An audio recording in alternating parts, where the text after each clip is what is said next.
Hey, there's an announcement at the end of this video that I forgot to mention, so I'm recording it now, kind of out of place. Sorry for the abrupt change, but definitely check that out to the end of the video. Grab a beverage. It's time to celebrate. Guys, we did it for returning subscribers. Thank you so much. The channel's currently at 120 subscribers. This is a number that at one point felt so very far away.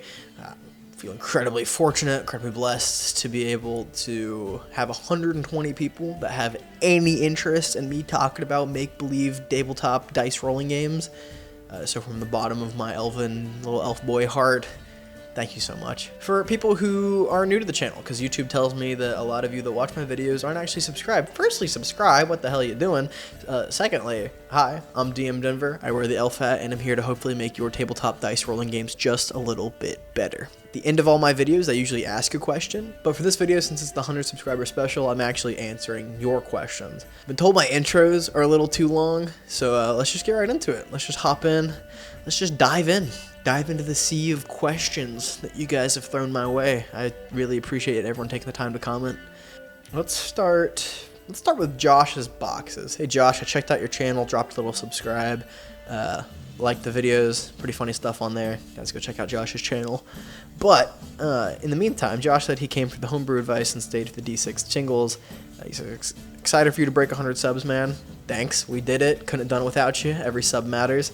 And his question is, what are your thoughts on player home bases? How would you go about making them cool rather than just places to store treasure? There's a lot of layers to this. First place my mind goes, like it usually does, is something that Matt Colville said, which in this case it's something that Matt Colville made, which is the book Strongholds and Followers.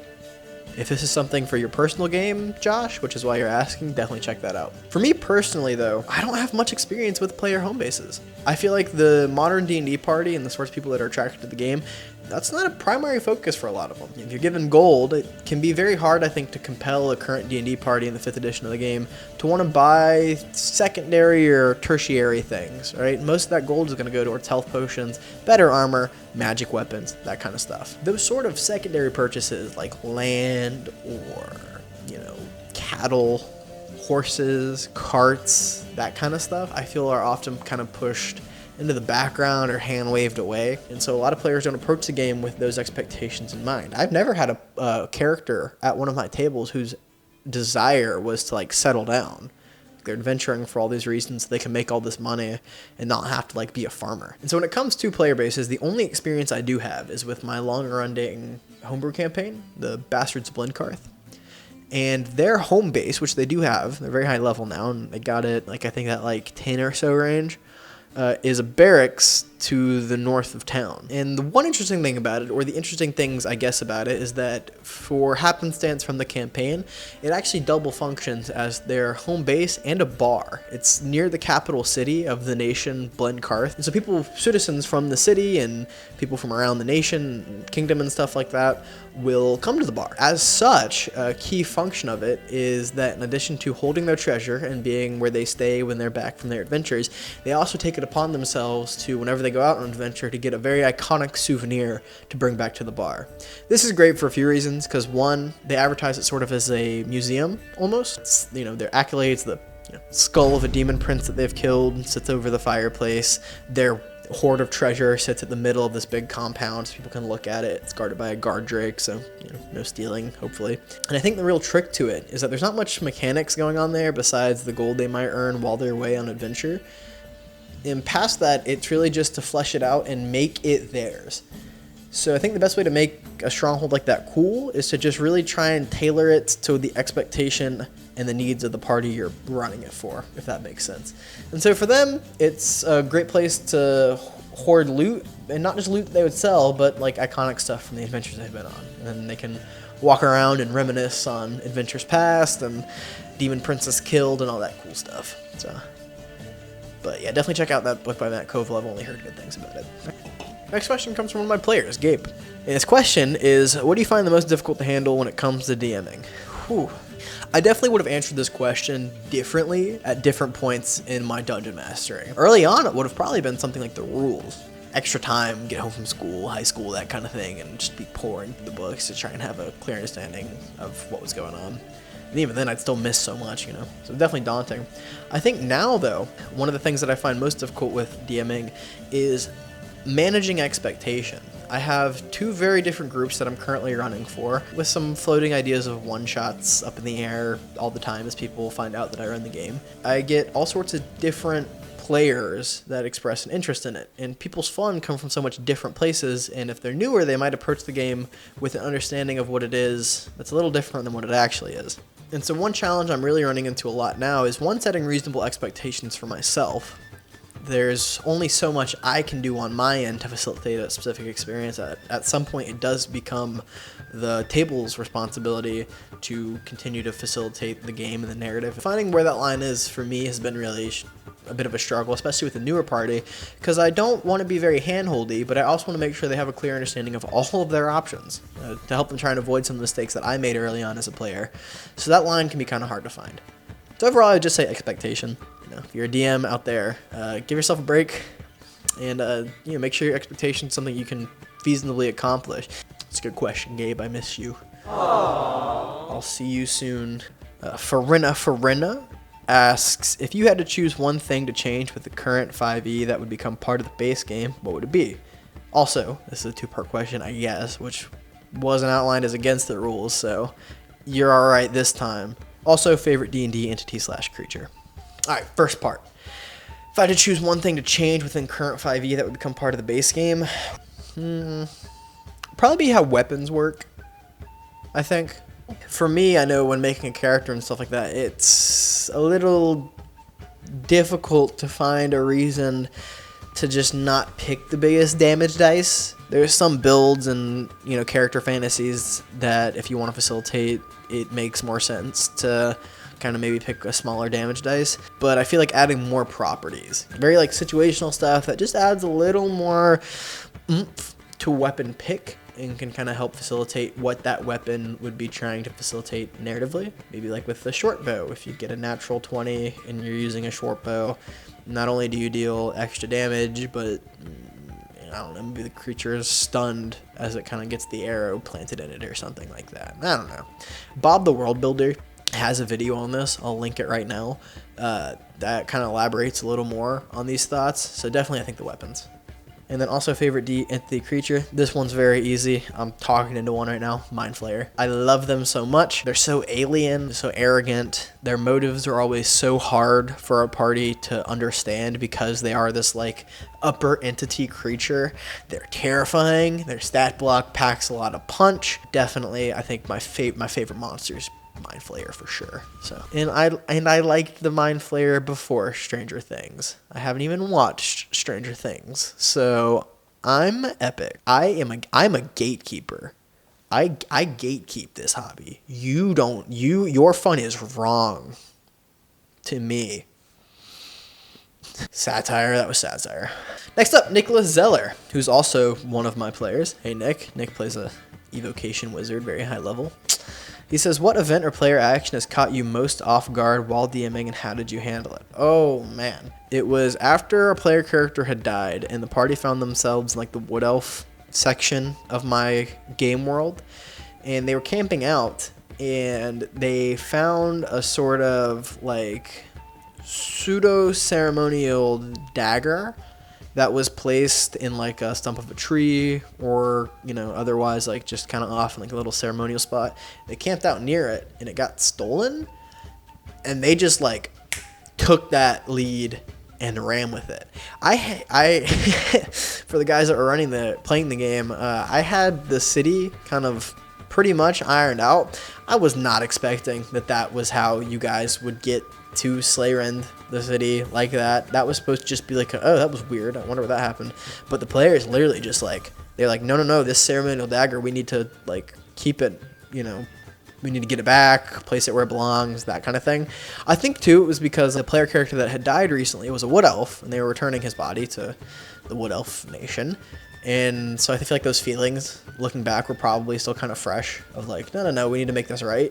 It was really interesting. I was not expecting it at all. I just had this little moment set up where it's like, yeah, while you guys are camping out, you know, nobody's attacking you, but that dagger you found, they steal it and run away. and then they followed, and it became this like big multiple factions in the city competing for power, and the city guard having a bit of corruption in it, and how do they navigate in that kind of thing. Totally was not expecting that at all. So definitely that, I think. First one that comes to mind anyway. There's a long list of that in that game. Next up, Nat. Nat, you've commented on a couple of the videos, so, thanks for taking the time to comment. Thanks for commenting here. Nat says, here'd be my question to you, DM Denver. As someone who is also a DM veteran, about 5 to 8 years like yourself, I personally would like to know your take on how to handle the Marshal Caster power gap. Ooh, hardballs. What it comes down to me as the Dungeon Master is just making sure the environment's engaging, and the monster that they're fighting has strengths and weaknesses that can be played on by each member of the party in a different way, right?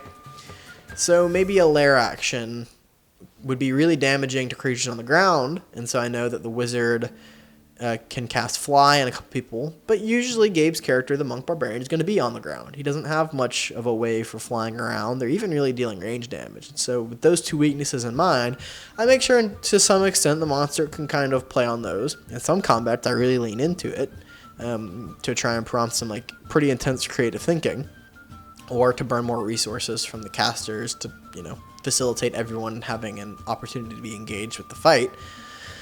But then in other instances, I don't lean into it, and I give, a pretty slow creature that's easy to hit and can be stunned, stunning strike, it can be knocked prone, that kind of thing. Or a lot of mobs that they can kind of take care of. And I don't know, maybe this is because he's a monk predominantly, and the monk often is regarded as either being overpowered at some tables or underpowered at others, which gives it a very DM-dependent sort of feel for the fantasy.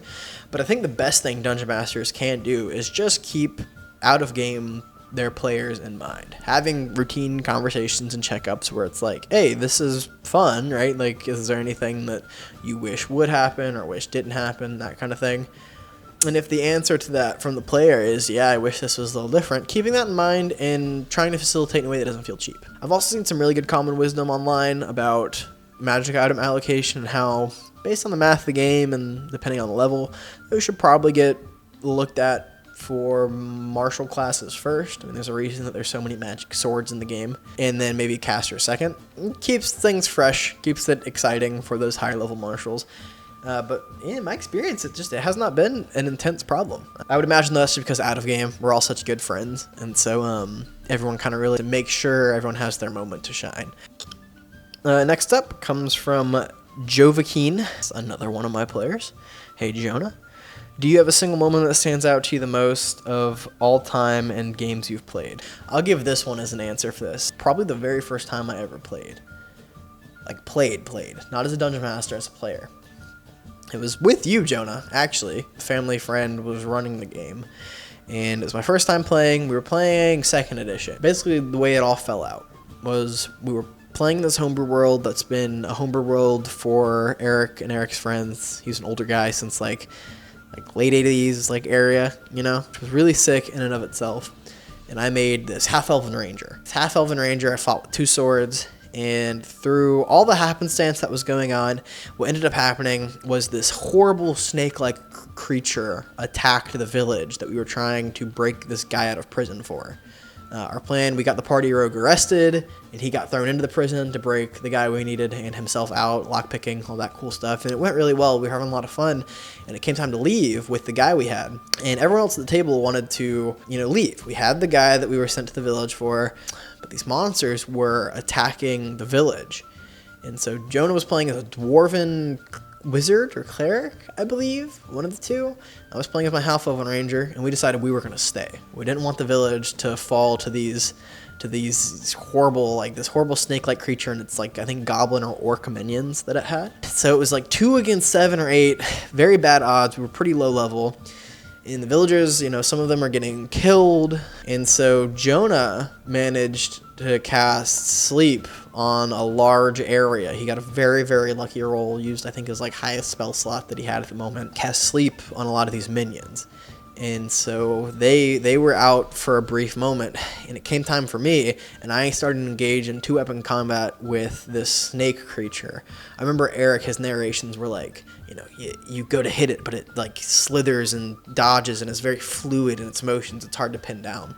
So I got two attacks, one with each of my swords, and I remember I was like, I think like 2 or 3 hit points. Like I pretty much just was like, oh, my character's gonna die. That sucks. But you know, a noble way to go, right? I remember how it got all narrated out. I missed with the first sword, and then I rolled a natural 20 on the second one, and they used a crit table. So you'd roll 20 again to see the effect that happened, and I rolled really high on that too.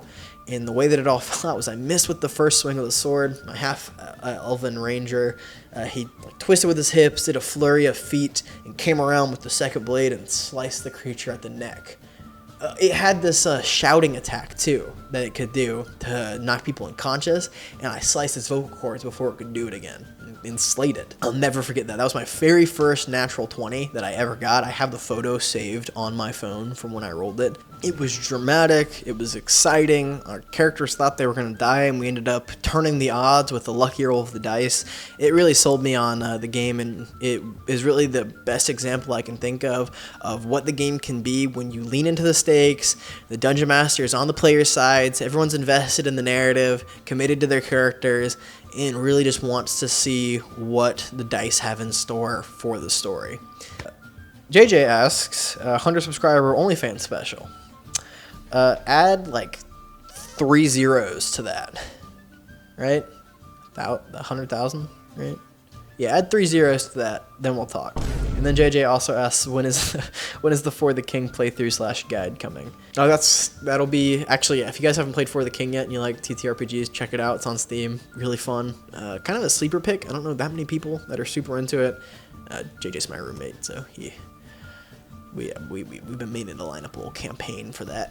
So I'll do my guide on my DM Denver Gaming second channel.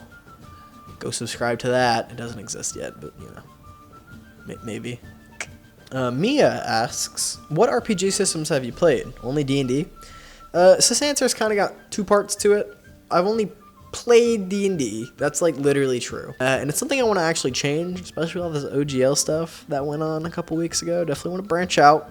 But I have pulled a lot from other systems. So a lot of like my understanding of encounter design and like game mechanics and the implications of a given mechanic on other areas of the game, I think has really been facilitated by a loose and more casual study of other systems. Checked out Pathfinder. I've checked out Pathfinder 2e. There was one, it was called Fate of Dice or something like that, which was a fairly complicated D6 system, if I remember correctly. And then I've also read a little bit on Fate. But in terms of actually running the game and playing the game, D&D. That's why I'm DM Denver. I was going to be GM Denver. 1, there's no alliteration. And then 2, I mean, I'm a Dungeons and Dragons guy. It's just, you know, is what it is. It is what it is. Ooh, Josh back on the other video with a second question. He says, I think these microsystems are really interesting. Thanks so much, Josh. The first one reminds me of the resolution mechanic from Quest RPG with various degrees of success and failure. Well done. Try and make stuff that I'm inspired by from other systems, bringing a D&D in a way that works. Josh's second question, when the Elf Jar merch dropping? Right now, Josh. 100 subscribers. I'm launching a store. I'm launching an Etsy.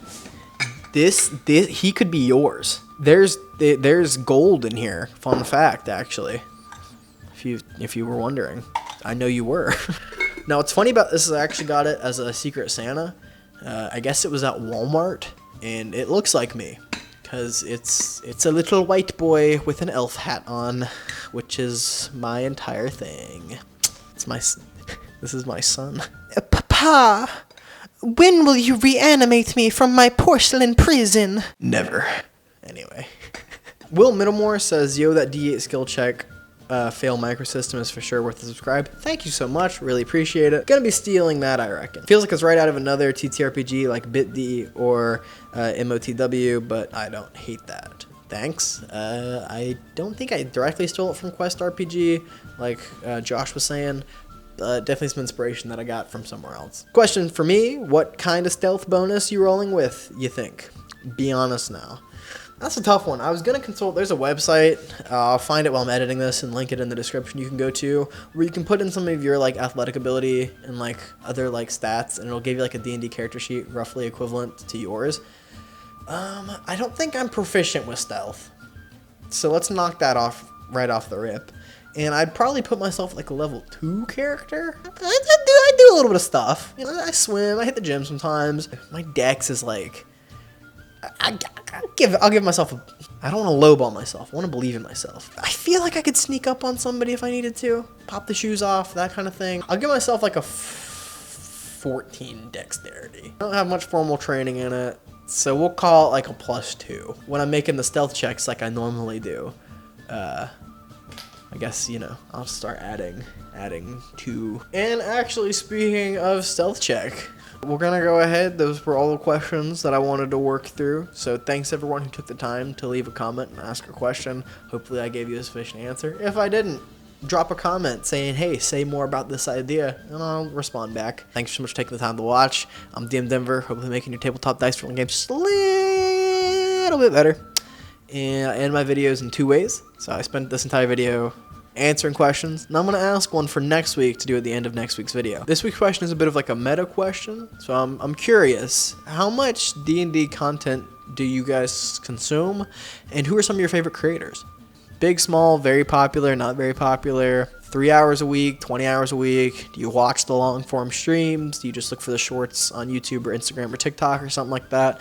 I'm curious where you guys are getting your D&D media from. So that's the question for the week. Drop that down in the comments below. I'm doing a little poll, doing a little research. And then also that announcement that I was talking about at the beginning of the video. I'm launching a Twitter account for this channel. I hope to be really active on there, promote my content, interact with you guys a little bit more, promote the content, and build the community up. So yeah, I'm gonna launch a Twitter. And that last question was about stealth checks. So I think no time like the present. I'm gonna bust out these new dice I got from one of my players. Shout out to JJ. I'm gonna bust this bad boy open.